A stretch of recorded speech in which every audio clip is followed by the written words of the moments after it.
Okay, folks, I know it's been a while, but we've been busy. Imagine that. This is what Chinaco's been standing around like. And you can see the lipstick, which means he's working the cricket.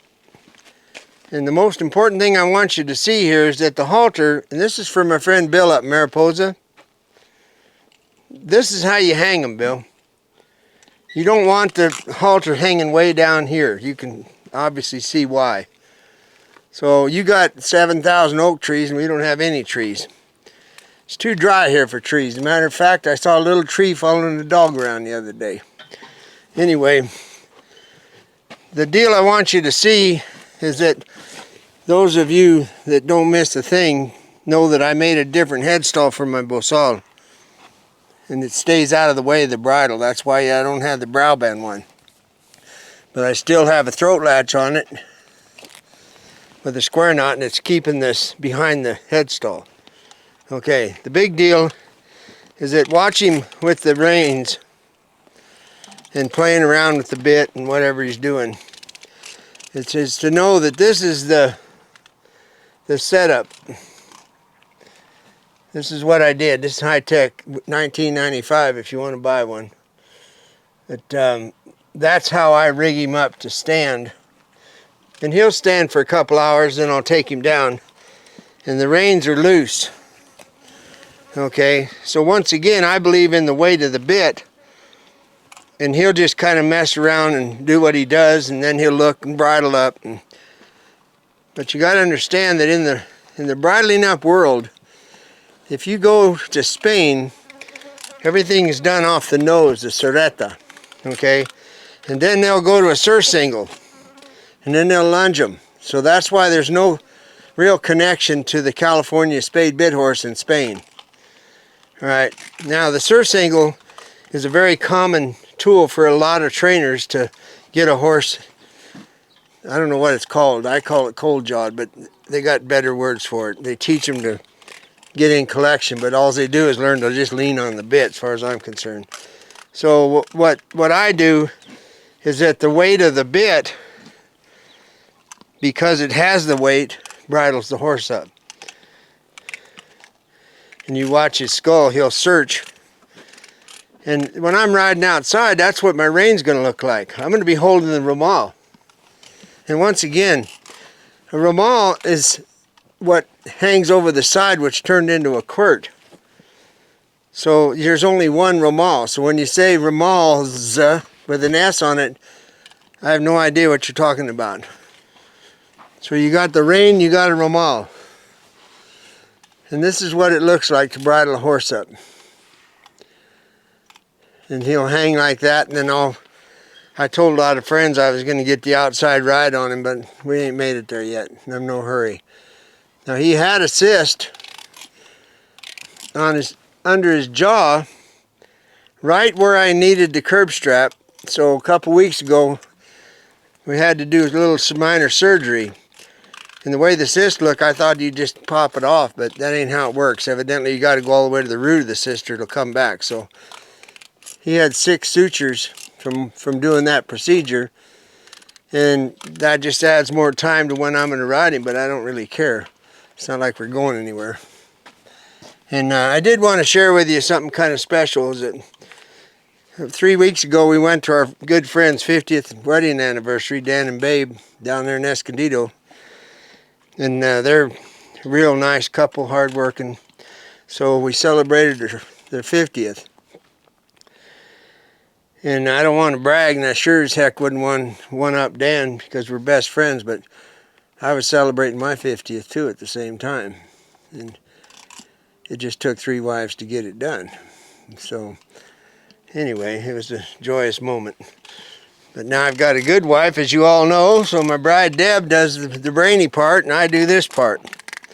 So there you go. You can just watch him for a second and you'll see when I'm not standing there what he does. And that's part of the transition thing right there, what you're watching.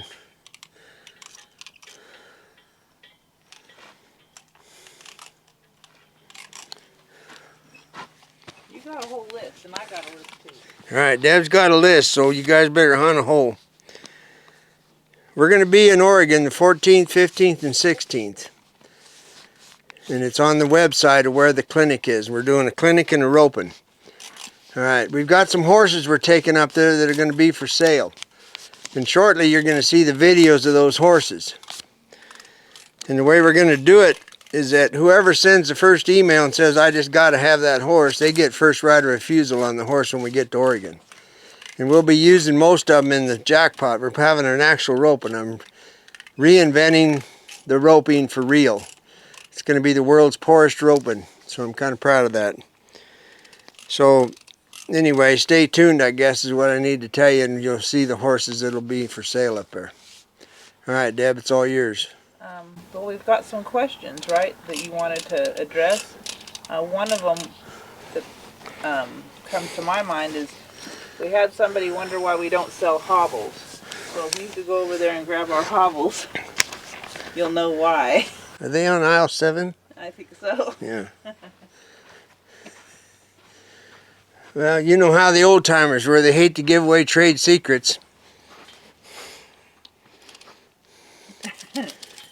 I'm no genius, but I think you can go to your local friendly robber and buy this stuff. This one's actually 6 foot. I usually cut off the rope at 7 feet and then back braid it. So if you want to spend $39.95 and order one of these, you're fine. But wait, if you order one now, you can get nothing. Okay. There's the hobble story, folks. What else? This is really intense stuff. Somebody asked me where I got my boots, and I hate doing this, but I'll just tell you. I got them at a boot store, okay? It was in Idaho. I think it was American Falls. We hadn't been going through, and these were high on the shelf because nobody wanted them. Well, they didn't have the double sole. It looked like a Quaker, and they had an actual real heel on them, so I bought them. So that was, if you want to go to Alcohol Falls, you get a pair of these boots. All right. What about your hat? I ain't talking about it. Get your own hat. Get whatever hat you want. Did you want to give a little preview of what you've been working on? Oh, how to take my thumb off? Or what are you talking about? Well, you keep riding over that man's house for some reason.